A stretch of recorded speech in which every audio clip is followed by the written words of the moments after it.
Howdy, I am Lucas with Ryze. Thank you for coming back for the second part of this 5-part series with Andy Lopata. We're going to ask him some questions about changing the perceptions of networking and even questions that he uses to kind of further engage individuals to get them thinking about networking in a more positive light. We'll dive right in. So, okay, then that kind of segues into the next question, which is, from what I've seen as well, is that most people actively dislike the word networking, for the first off, and then the second thing is that they don't see general day-to-day conversations as an opportunity to kind of do that networking. So how do you kind of change that perception? Okay, I've always said if I could find the alternative word for networking that took off, I'd make my fortune. I think perceptions are changing. The biggest change was 2008 with the crash. People who previously would just dismiss networking without a second thought suddenly saw people around them lose their jobs. Maybe they lost theirs. And suddenly they joined LinkedIn and they got involved, and people said, you need to network, and they started to recognize it. So that was a huge shift. I saw a major shift among many of my clients. I speak to a lot of women's networks, and I saw a major shift in an utter contempt for networking among women at various events I've been to in the corporate space, to a willingness to embrace it and a recognition of its importance. So sometimes it's a huge demographic shift or a huge macroeconomic shift that leads to the change in perception. Now, I'm not suggesting we should have another crash just to push it up again, but that is a big change.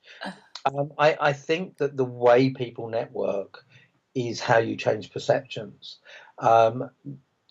Moving it away from that perception of manipulation, of old school tie, jobs for the boys, will happen by people not behaving like that, by people seeking to give more than gain, by people not just connecting with you on LinkedIn because they want a new job, but well ahead of any career shift because they want to stay connected with you, by people wishing you luck, offering you advice, offering you support, rather than just coming to you when they want to help. And the more people do that, then the more people will recognize that actually networks are there to support us in our careers, rather than they're there to help other people use us. Gotcha. No, okay. Then I guess maybe let me ask my question a little bit more specific as well. Yeah. And I think you did make a good point. Is that perception of like, oh well, like look at the externalities that are kind of happening. I can see that there is value in almost a just in case kind of situation. So then how maybe is there a question or is there a scenario that you kind of ask individuals or tell people that's like, hey, like you said, you're hanging out by the water cooler. This is an opportunity to kind of build deeper trust and relationship versus just a how's your day going? Yeah. Nice. Are you talking about in a one-to-one conversation? Yeah, I guess I would say that. I guess then the I'm trying to think of a better way to put it is that if I'm skeptical and I say, Yeah. well, I don't need to do that networking stuff. Yeah. I've got my people. And you kind of come in and you say, well, don't dismiss that. Yeah. Do you have a situation or a question that you ask that gets them thinking, well, maybe I should be doing that. Yeah. Well, I think you've put your finger on it. That Oh, uh, and maybe you were asking me if I had a question that I would ask, but maybe that's the response you give to them. What are you struggling with at the moment? And okay.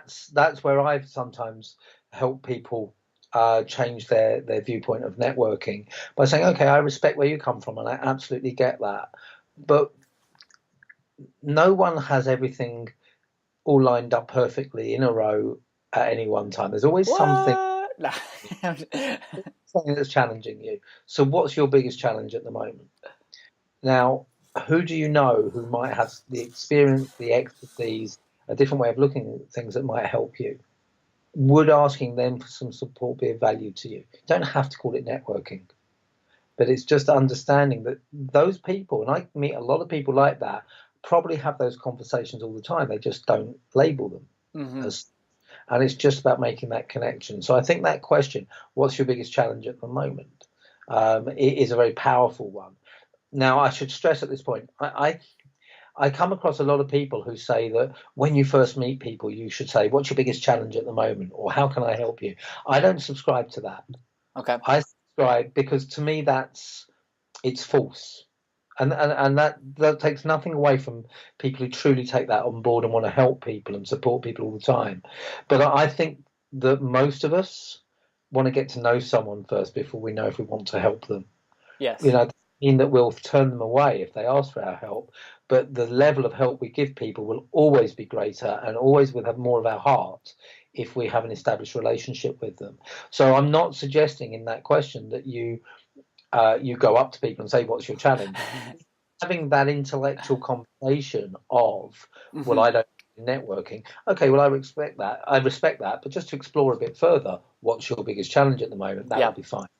But I'm No, not advocating diving into relationships with that question. absolutely. No, that makes complete sense. No, I actually kind of like that as well because it's not a question that you're going to go like right off the bat say what's your biggest challenge, but you can almost kind of deduce it as you kind of talk with individuals or kind of explore that relationship a Yeah, little bit yeah. more. So that concludes part 2 of 5 of this 5-part series with Andy Lopata. Hope that you join us for the rest of the series. And until then, Andy has been kind enough to share with us his tips book on building business relationships, 10 steps on how to build a network of champions. You can find a link to that in the description below or in the accompanying post. If you'd like to learn more about Ryze, you can visit ryzeapp.co, where you find that we are building the Personal Relationship Manager, a tool to help you organize, follow up, and build better relationships. Until next time.